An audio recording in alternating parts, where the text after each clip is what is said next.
mais je vais rentrer dans le livre de Daniel pour t'informer de quelque chose de très bien. Daniel chapitre 2, nous allons lire d'abord le verset 44.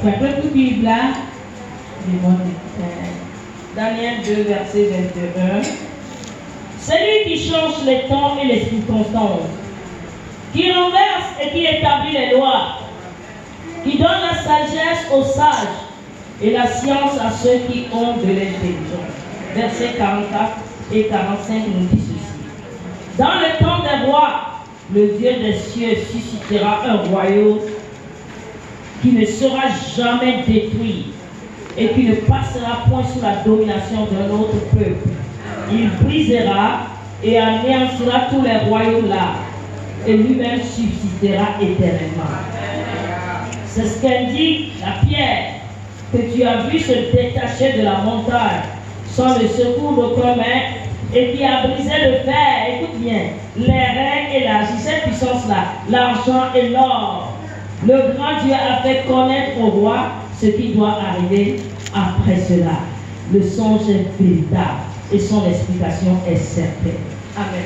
Lis rapidement et nous allons laisser le temps là.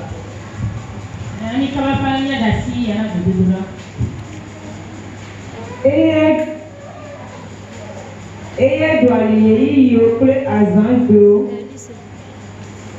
edia fiawo le zi dzi eye wodo fiawo zi dzi ena nunya Tu es un père qui établit tes lois. Tu agis dans tes temps et dans les circonstances que tu trouves. Tu l'as été depuis des siècles. Nous sommes à notre temps. Je sais que tu tournes les choses en notre faveur. Je veux juste te remercier ce soir. Parce que quand c'est ton temps,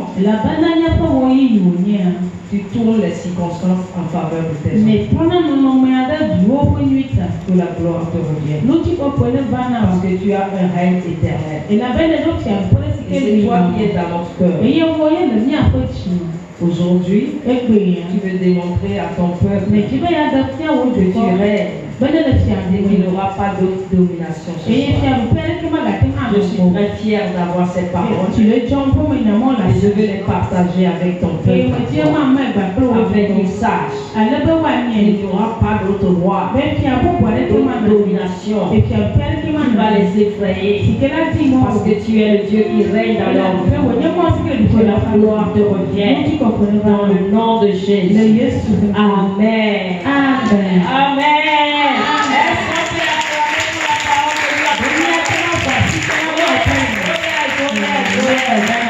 Alléluia.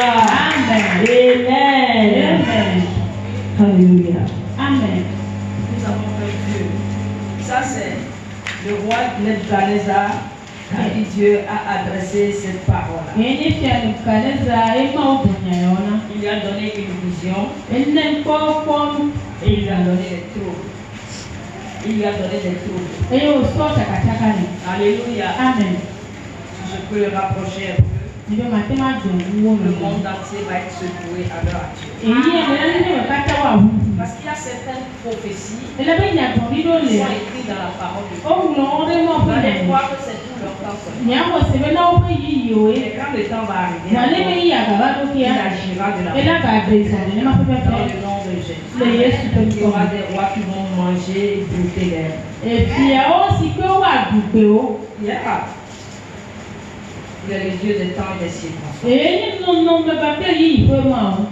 J'ai toujours l'habitude de dire que l'émergence de l'Afrique a été écrite déjà dans la Bible. Mais dans la Église, Africa peut cette prophétie que personne ne peut arrêter. Elle écrit que l'Afrique sera le dernier à se joindre à Israël. Il va se lever. C'est son temps. Je ne vois personne faire en paix. C'est vrai que Dieu parlera encore pour essayer de dire certaines choses. Mais la prophétie biblique, nous sommes dans le temps. Le temps de l'Éternel les choses. Il va bousculer les choses. Oui, rien que pour l'Afrique. Ne t'inquiète même pas. Ce soir, je suis là pour te rassurer. Pour te dire qu'il n'y a pas de domination.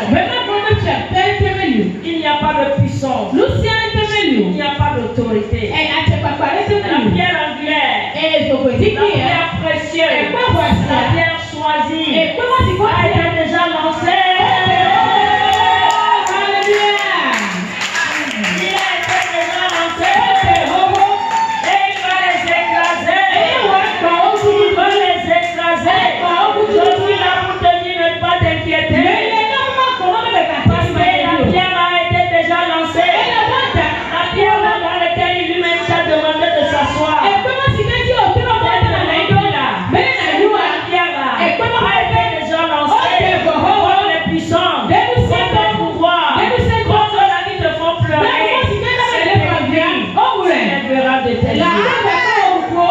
Le jour où Daniel a expliqué cela à Nebuchadnezzar, il a dit ce jour-là que cela ne te concerne pas. Que cela soit pour tes ennemis. Parce que lui-même il voit la réalité. Est-ce que Dieu a dit? C'est arrivé. Le monde croit que le monde qui est en train de bouger actuellement, ça vient de leur pouvoir. Non. Les gars partiels par là, c'est écrit déjà très longtemps. Jésus dans le Nouveau Testament l'a repris, n'est-ce pas? Qui va l'arrêter? La pierre a été déjà lancée. Je suis là ce soir pour te rassurer. Je dis que c'est la fin. Amen. Mardochée pouvait pleurer, se revêtir des cendres et dit jusque quand ça va. Un jour est arrivé. Où l'ennemi croyait que c'est lui qui va être élevé. C'est ce jour-là que l'Éternel a commencé par lui. Ton ennemi, c'est le temps où le Seigneur commence par lui. Il va croire qu'avant il a encore le temps. Parce qu'il est encore à vous. Et il ne sait pas ce qui se passe. Il ne va descendre un peu. Il va croire qu'il a toujours le dessus. Cette nuit, je suis là pour te rassurer. On te dit, l'Éternel a tout changé en ta faveur. L'Éternel dirige une fleuve d'eau vive en ta faveur. Tu boiras. La nuit, tu seras désaltéré. Tu auras le poids pour écraser. Dans le nom de Jésus. La Bible nous dit au temps de Mardochée, certaines personnes cherchaient à se convertir. Alléluia. Ils se sont convertis en Jésus pour ne pas périr. Ce sera le cas de certains. Cette nuit, le Saint-Esprit l'a décidé ainsi. Nous allons rentrer dans la prière. Nous allons lui dire, Seigneur, nous savons que nous t'avons offensé. Parce que l'ennemi nous a poussés à ce stade. Mais aujourd'hui, nous comprenons que tu es toujours avec nous. Que tu es le meilleur. Le choix, c'est sur nous. Et nous savons aussi que nous avons versé des larmes. Parce que nous avons perdu des êtres chers. Tu as ici peut-être tu as perdu ton fils, ton mari, tu as perdu tes affaires, tu as perdu tes finances, quelqu'un t'a fait plonger dans les dettes. C'est des blessures.